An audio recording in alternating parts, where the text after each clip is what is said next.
হ্যাঁ শোনো, কালকে কিন্তু 11টার সময় দেখা করবো, ঠিক আছে বেবি? হ্যাঁ হোল্ড করে দেখবেন।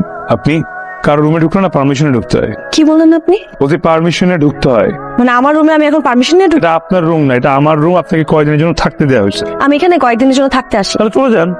তো যাবো না, আমি এখানেই থাকবো। নট অনলি এখানে, আমি সারা জীবন আপনার সাথেই থাকবো এবং মরার আগ পর্যন্ত এখানেই থাকবো। তার আগ পর্যন্ত আমি কোথাও যাবো না। আর আপনি কার সাথে কথা বলছেন? আপনি আপনি যেখানে ইচ্ছা যতদিন ইচ্ছা থাকে, কিন্তু আমার পার্সোনাল ম্যাটারে ইন্টারফেয়ার করবেন। হ্যাঁ বলো।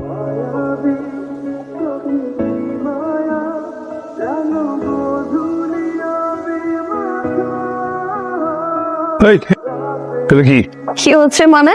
কি এটা? কি আবার? আমার ফ্রেন্ড। ফ্রেন্ডের রেস্টুরেন্টে কেন আসছো? আশ্চর্য, ফানি। মানুষ রেস্টুরেন্টে কেন আসে? অফকোর্স খেতে আসছি। বাই দ্য ওয়ে, উনি কে?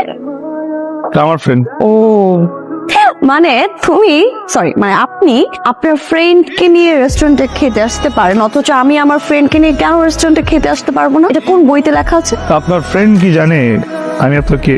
কি বলে পোকা ছেলে? এক্সকিউজ মি, আপনার ওই ফ্রেন্ড কি জানে আমি আপনার কে? আচ্ছা আপনি কে ভাই? চুপ থাকো, দুজনে মাঝখানে আইসুন। মাঝখানে অনেক গ্যাপ আছে। Baby K? Actually I don't know, উনি হয়তো আমার দূর সম্পর্কে কেউ আরে চিল। আরে সিরিয়াস হয়ে যাচ্ছিস কেন? আমার অ্যাক্টিং কেমন হয়েছে সেটা বল। আর তোর অ্যাক্টিং তো ভালো হয়েছে, আমার অ্যাক্টিং কেমন হয়েছে সেটা বলতো। তোরটা তো ফাটাই নিছিস। প্রেজেন্ট হবে তো? হ্যাঁ রেজাল্ট 100 তে 100। 100 কেন মনে হলো? কারণ দোস্ত ও তোরে থাপ্পড় দিছে। তুই আমার জাস্ট টাচ করছিস, এটা দেখেও থাপ্পড় দিছে দোস্ত। ও এক্সট্রিম লেভেলের চেলাস, ও তোরে ওন করে দোস্ত। ও করবে না, বুঝতে হবে না আমি কে? আমি ওর ওয়াইফ। হ্যাঁ